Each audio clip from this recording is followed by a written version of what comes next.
Let's start with the reporting cadence. You have monthly updates, quarterly deep dives, and a custom schedule, whichever works for you as well as the founder.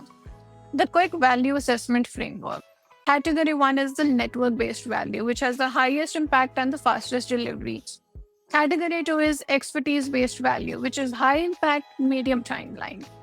And then you have the category 3, which is your resource based value, which has medium impact but an immediate timeline, wherein you have service provider connections, tools and software access, office and infrastructure, and financial planning. Then you have your communication cadence and board meeting excellence. Your communication rhythm determines relationship quality. And here's how to optimize the ongoing interactions.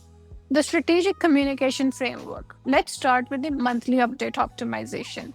Instead of asking how is it going, request specific information. For example, the matrix dashboard, key performance indicators with the trend. And then you have your quarterly deep dive sessions wherein you have strategic planning. You review and adjust the 6 to 12 month roadmap.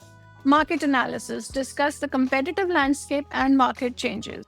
You have your pre-board preparation wherein you read the materials thoroughly, come prepared with thoughtful questions, focus on strategic issues. Don't spend time on operational updates you can read beforehand.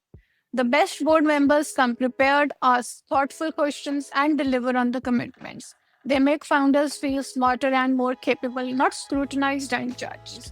You now have the complete toolkit: systematic deal flow, rapid evaluation, efficient due diligence, win win negotiation, strategic portfolio construction, and the value add post investment support.